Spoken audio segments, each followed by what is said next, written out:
Salut à toutes et à tous, c'est Valentin et aujourd'hui je vais vous présenter une petite vidéo concernant BitSMS, donc qui est une application de Cydia. Donc BitSMS, vous l'aurez compris, c'est une façon différente de recevoir des messages et d'en envoyer, donc c'est plus pratique que le message de base qu'il y a dans l'iPhone. Donc vous allez aller dans Cydia, donc il faudra que votre iPhone ou iPod soit iPod, qu'est-ce que je dis? Peut pas envoyer des messages. Il faudra que votre iPhone, excusez-moi, soit jailbreaké. Donc vous n'aurez pas besoin de source particulière. Hein.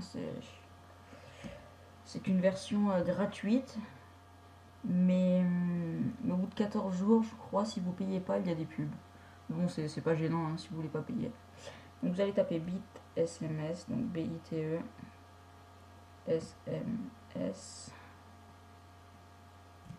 Voilà, donc c'est celui avec l'icône rose. Donc vous ferez installer. Donc moi il est déjà installé, donc je vais pas refaire la manip.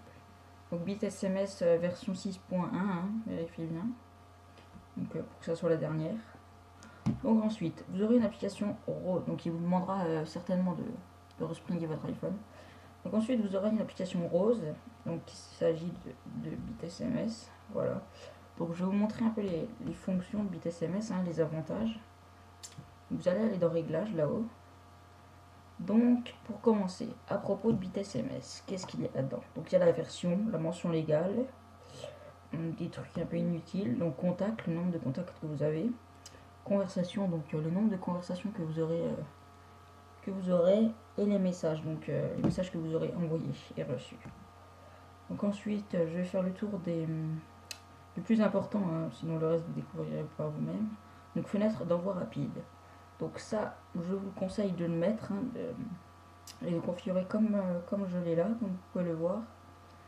Donc je vais vous montrer ce que ça permet de faire. Donc en fait, vous voyez, en appuyant sur les boutons de volume à gauche, vous aurez comme ça, vous aurez une petite fenêtre qui s'affichera. Donc c'est celle de BitSMS.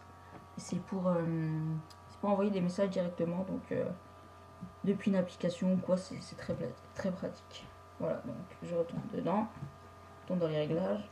Donc fenêtre de réponse rapide, c'est la même chose.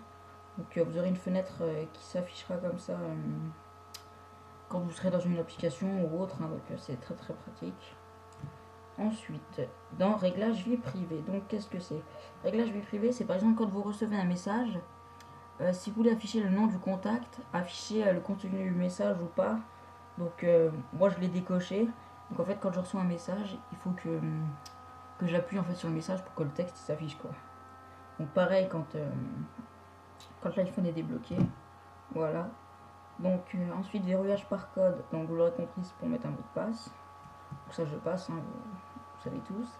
Délai avant envoi, qu'est-ce que c'est? Donc délai avant envoi, c'est pour quand vous envoyez un message, si vous vous rendez compte que vous êtes trompé dans le message ou quoi, vous pourrez annuler. Donc moi j'ai mis 2 secondes et demie, bon, je vais mettre 2 d'ailleurs. Donc c'est très bien, hein, comme ça si vous voyez que vous êtes trompé de destinataire ou n'importe, vous pouvez annuler l'envoi du message. Envoyer si échec, donc voilà, tout est dit dans le nom. Autre truc, qu'est-ce que c'est? Donc c'est par exemple pour cacher l'application message, donc comme ça vous aurez que l'application BitSMS, icône de l'application BitSMS ou message Apple. Donc ça c'est si vous voulez que l'icône de BitSMS soit le même que celui de l'application de message de base qu'il y a dans l'iPhone. Bon. Donc voilà, je crois que j'ai fait le tour de tout.